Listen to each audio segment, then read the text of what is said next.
Hi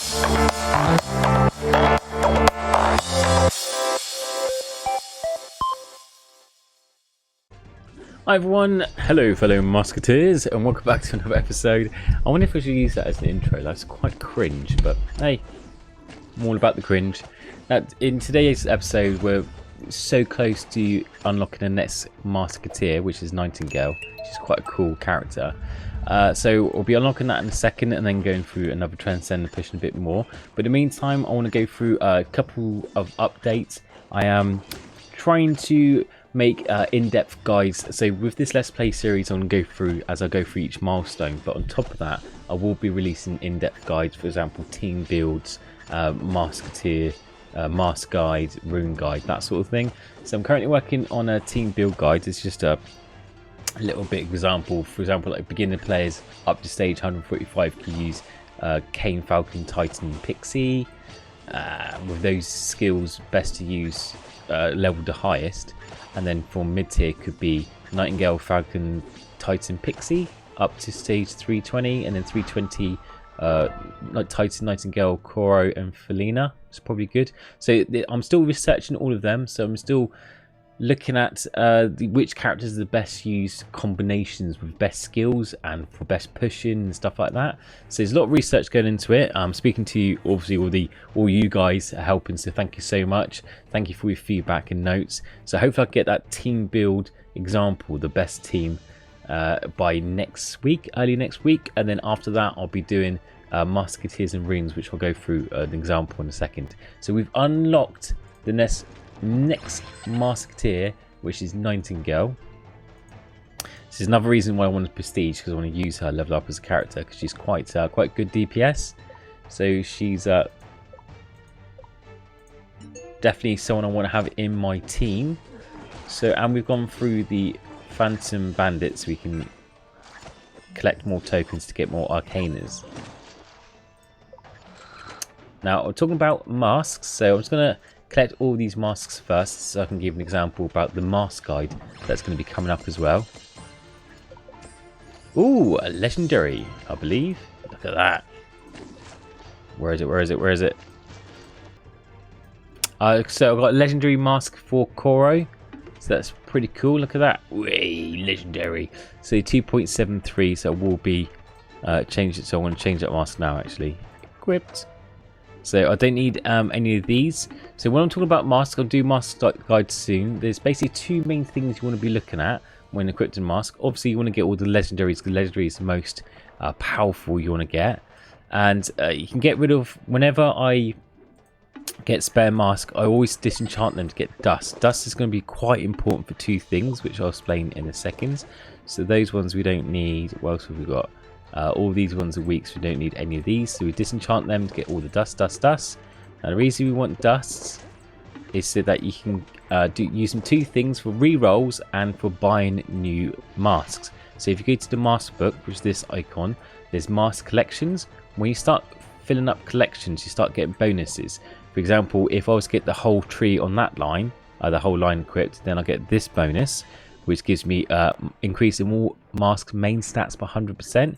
And if it was across this line, then I'll get burn damage, so it gives me increase of fire damage 150%, and Pixie by additional 50% as well. So completing these sets give you a great boost in power. Now I'm going to be concentrating on legendaries, so I want to get as many legendaries as I can, and I'm going to try to do them for characters that I'll be using often. So I'll probably start with Nightingale first, because she's quite good with any build and it's got used quite often DPS. So for example, I'll just use my dust and I get a legendary.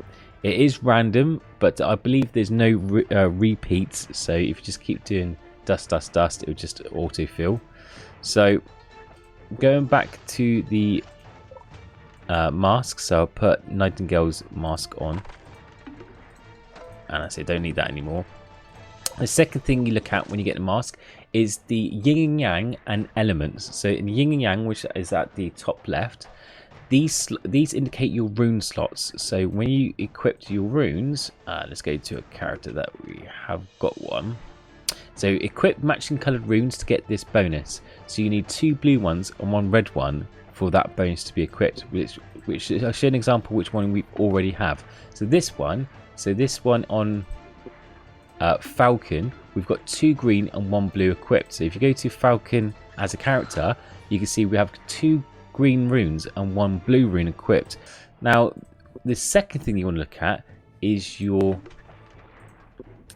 the team elemental bonus. So with masks that are epic and legendary, sometimes you get additional bonuses. For example, this has frost gold, so sparks from enemies affected by frost, you get extra frost elemental damage, and you can tell that's neutral at the top right. So that's neutral. That says there element neutral, increased damage by 30, but then you also got a frost damage at the bottom on the mask.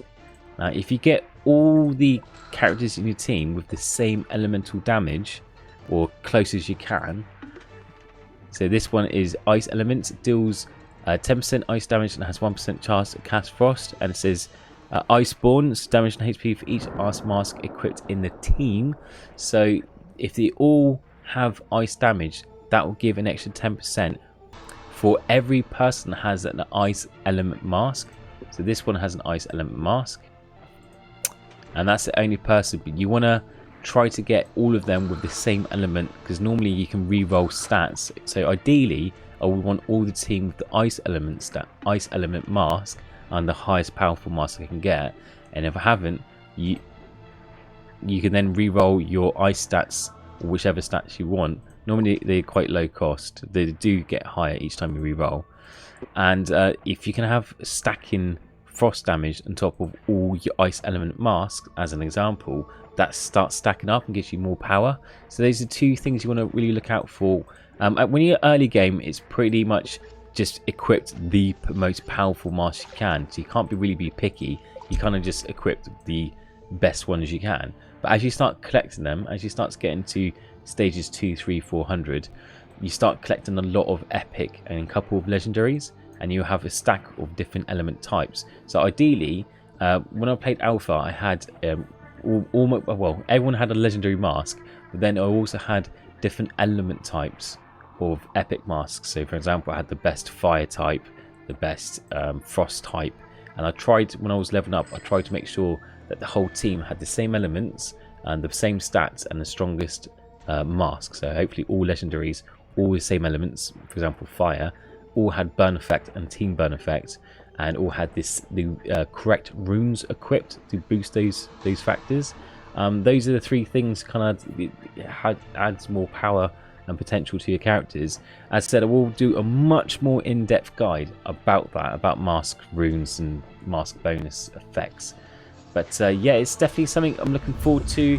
So if you haven't, make sure you subscribe and hit the notifications so you're notified as soon as that video hits, and you're up to date with the latest information to help you with your journey.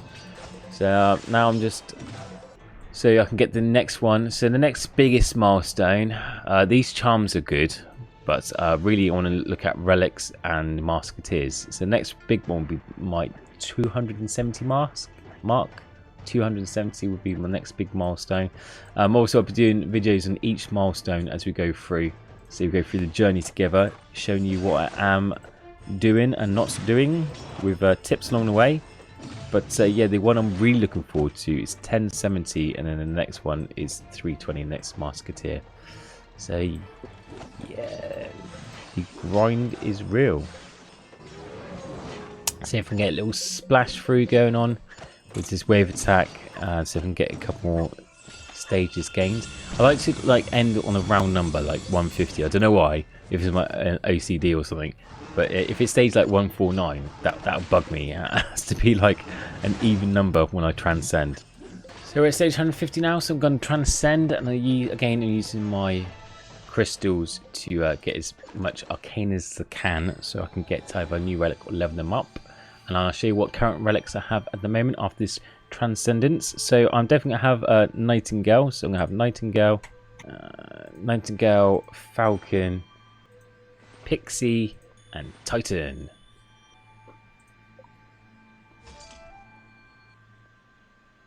Welcome back, Masketeers. And this is your face. Time to use all those tokens See what goodies we can get. Another room. Nice. Mask for Koro.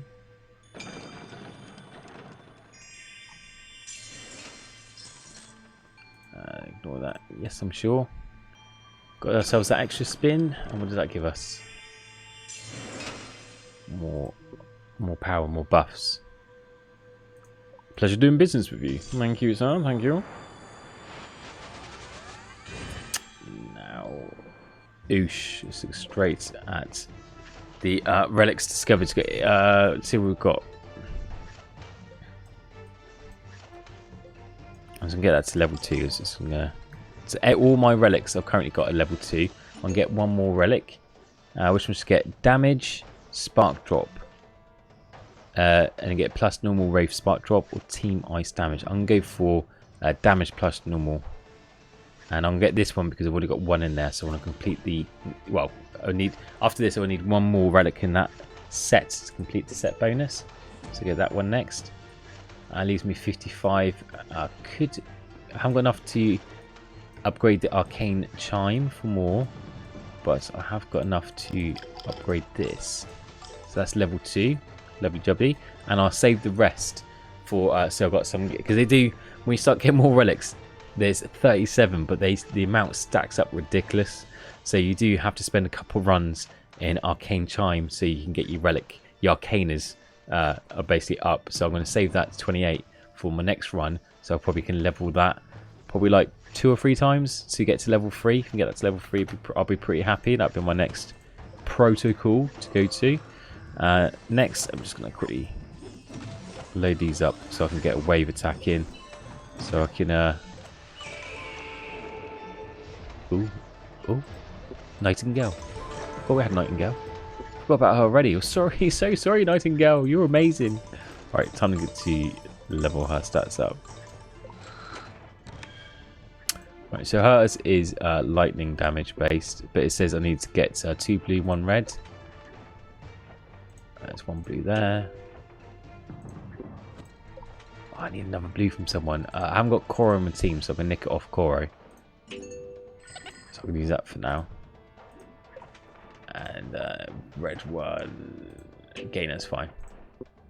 So that's increased. You can see straight away. So if I unencrypt it, let's remove that.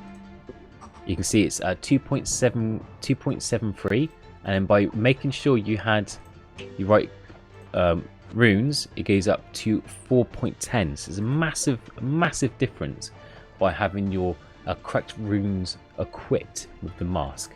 So that's I said that's something you need to look out for to make sure they've all got them equipped. And I have, so I've got all this stats unlocked, which makes me happy. Now skills, I'm looking this side. Just gonna get all these unlocked. At the moment, it's just I'm gonna unlock all the skill tree as I level it up. But I'll probably would go for the left side because left side is normally damage and right side is always like orb or abilities increase, like bonuses, and left side is like pure damage. So I'll probably go on left side. Oh yeah, I thought we got a mask for this person, haven't we? So we don't need that one anymore. Just got legendary, so let's get rid of that. Thank you for your business. Thank you for your dust. Let's do runes, and when you do runes you can use the fusion tool at the top right, and when you do that, if there's got 2 people with the same ones, just make sure they are unequipped, because otherwise when they merge, the person who has the rune will become unequipped and they won't have that rune anymore. So if you've got double ones like these ones, it's best to have them not merge, basically. Let's do that. Let's see if we can get a gain. No, these. I mean, this one could be fine because she's not on our team. But if you were to use that character, then yeah. And mastery's going up. Obtain points for runes to upgrade your mastery. So this basically goes. You can get up to 5 star, and it goes up to 2 to 6 star in the next mastery. And she tells us about Nightingale's special, her ultimate. Which has a revive and barrier protection. So we've got barriers on them now, that blue bar. Nice and handy. I'm just doing this so I can just see what my splash is like. And my next Phantom Bandit level, what's that? Probably 120, 130. So I need to get to at least 230 before I can get those extra tokens. See what the wave attack is now then. Oh, big wave. 262. Nice. Like that. Well, I hope this video has helped. If you have liked it, like and subscribe. And you can always catch me on Twitch every Sunday at 8 PM GMT time. If you've got any questions, Q&As, drop me up there. You can also follow on the Discord. There's a Masketeers channel with which everyone's joining for tips, share ideas, and share builds and that sort of thing. But yeah, I hope you have a great day. I'll see you all in the next video. Take care. Bye.